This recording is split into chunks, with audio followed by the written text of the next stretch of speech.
Hello everybody, back here again for another vlog a day, and today is Wednesday the 10th, and today was a wonderful weather day outside. Started off a bit of snow, and then got some more snow, and then a lot more snow, and then even more snow than that. So ended up with, I think I've heard reports of about 6 inches of snow. I know it's at least 3 to 6 depending on where you talk to and where they recorded at, and it came down crazy fast and hard. Like, it was insane how fast it came down. One of the good things, it was super cold outside, so with it being that cold, it allowed it to not pack up being heavy. So I was able to actually sweep the sidewalks and the driveways out. And it was kind of interesting because the fact I was out there 3 different times, and when I first went out, it was snowing so crazily hard. It was a couple inches of snow on the ground already. I swept off the steps, swept off the front sidewalk, swept around my van, out in the driveway and stuff, on the south driveway there and that, swept it all out. And then as I headed back across to sweep out the north driveway, I had to sweep off the sidewalk again. So I didn't want to dent, I don't want to make snow tracks. If you pack it down, it's hard to get it off then. So I swept as I went with just a broom, just a kitchen broom out there, and I was able to sweep that all off, and then swept out the entire driveway, the north driveway, because there was no vehicles in it, and took me like 4 trips back and forth to get it all swept out of the way. And that was amazing how easy it was. I wish I had a leaf blower. Actually, I think one of the things I've been wanting to buy for a while is a 20 volt DeWalt leaf blower, like the cordless style, because it's good for blowing off dust and stuff, off like wood dust off your shop. Because an air compressor, which is what I use, it puts it too much pressure, blows your screws, your tools, and all that kind of stuff around. And the leaf blower does not do that. It just has a lot more of a big volume, lower pressure, so it's not so bad. And this stuff works amazing. I've seen other people on my run today using their leaf blower, and it was, oh my god, it's blowing the snow around like crazy. So I'm gonna probably, I don't know, I might order one of those tomorrow. I just thought on me I should have ordered one today, but oh well, I might do that tomorrow because I got 20 volt batteries for my DeWalt's, so I'm gonna have more DeWalt drills as I go. Always good to have the extra batteries of the same type of tool. So we'll see. Hopefully I won't be getting much more snow. I don't know, maybe I don't need it. I don't know. Who knows? But I did do some crazy spending today. I ended up spending a buttload of money. I bought like a $900 12 volt freezer to go in my van, camper, RV, whatever I get later, but go in my van for now.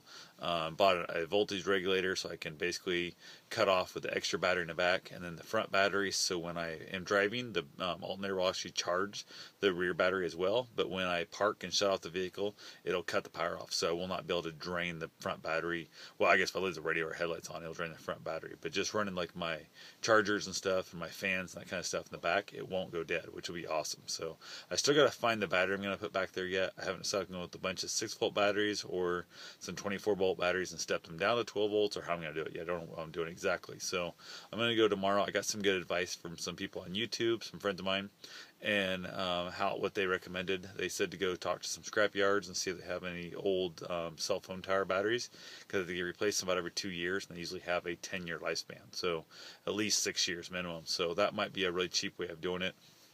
Otherwise, I'll just go buy a couple new batteries and say to hell with it. And even if I start off with just one in the back and go with that route. I also ordered a fantastic fan, which is like a few $100. It's ridiculously expensive. But it's thermostat controlled. It's got 3 different speed settings. It's like the #1 fan in the RV world. And I'm going to cut that into my van if I don't buy an RV before I get that cut in.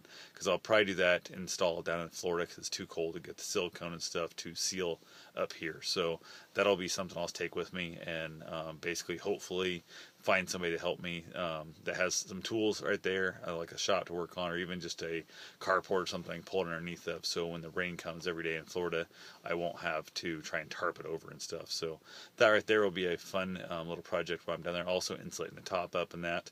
But there is an RV down there in Key West, I believe it is, I want to look at. It looks like a pretty nice unit, but who the hell knows? It might be a complete scam, like 90% of the shit on Craigslist is. So if I could get that bought for what it's at, I probably would buy it. But I spent, like I said, so much money. Everything I bought today would work in an RV or my van, either one. So only way it wouldn't help me with the fantastic fan is if for some reason the RV already had fantastic fans in it. And if that's the case, I'll swap it out, throw it in my 1-ton van, and use that. Because hell, I wouldn't mind having one of those big ass fans, even in my truck. Who gives a shit? Just for the fact that when Bruce is in there, he'd have much better ventilation when I leave him in the vehicle. So I actually thought putting one of those fans in the trunk of a car one time I had, and I was going to just pop the little seat down, like where the little center section is. It would draw the air through the windows, out that seat, and then out the trunk to basically draw air through for Bruce in the vehicle in the hot summer days, or I guess warm summer days. Hot summer days, the air conditioning is running, but basically I thought about doing that. So that's always a possibility as well. But super excited about that. Not excited about spending like $1,500 a day. Bought a rear carrier rack for the back of the van. Also bought that off Harbor Freight, and had it shipped in because the store I deal with in Des Moines is absolute shit. They've the new management, and they got a whole bunch of new employees, and they're all just worthless and don't know their ass from the hole in the ground. So decided to hell with it. Paid $7 shipping, so can't beat that a bit. So I got that shipped. A whole bunch of other stuff coming from Harbor Freight as well. So definitely looking forward to getting my new stuff and getting that stuff, at least the isolator and some of that stuff installed before I take off. And like the rack, I'm going to mount my propane tanks on it too. I've got a second propane tank now, so hopefully tomorrow I've got it all hooked up. Hopefully the heater's working better. I'm going to find out tomorrow. I'm going to do some testing on it temperature-wise. So definitely it's fun stuff. It's kind of scary to start writing, basically start making orders for that kind of money for dumb stuff. Like I said, all this stuff virtually can move over except for like the window vents. I did buy the little shade window vents that'll keep the rain out, so I keep the window down an inch or two. Other than that, everything else is movable. So I'm good with it. But anyway, other than that, I did go out for my run today, and snow was awesome. I love running in the snow. I count runs in the freezing cold and the snow storms as like 3 runs. I feel if you are out running and you get caught in a rainstorm or a snowstorm and you finish your run, don't just head straight home, that's worth like a run and a half. If it's raining at the time and you lace up your shoes and you get on your rain gear and you go run, that counts as 2. And if it's snowing like hell and freezing cold and you lace up your running gear and you head out the door to go run, I count that as 3 runs. So today's run counted as 3 runs today. Doesn't really do anything. And just mentally, I give myself a bonus, extra bonus of 3 just for going out and doing this today. I ended up going out and ran an hour because I was doing mileage and I realized my feet hurting so bad. I was telling myself the faster I run, the sooner it's done. And I don't want to do that because I'm actually doing more damage to my feet than I want to at that speed. So I just said, who gives a shit how fast you go? You got to be out for an hour. And I was out for 58 minutes and 16 seconds. But I actually ran 3/4 mile longer than I did literally at 1:06 a couple days ago. So I ran an hour and 6 minutes, and I ran 3/4 mile longer days. And it felt like I was going way slower because the snow really felt like it slowed me down. But my lungs are coming back slowly. I'm getting my breath. I'm getting my confidence back into it.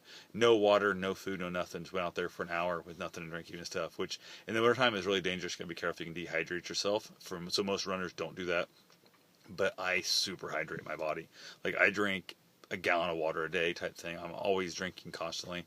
My body is hydrated to like the utmost ability to be hydrated. So I could go probably 3 hours, I think, out there without really having a problem. It's just I'd start to fatigue, muscle fatigue, and that cramp up without drinking. But an hour, not a problem at all. I've actually went 2 hours, and that's as most I want to push it. But my goal is an hour every time. There's no reason to have water anymore. So other than that, the day was a good day, so I will talk to you guys tomorrow. Have yourself a safe, wonderful day. Thanks for watching.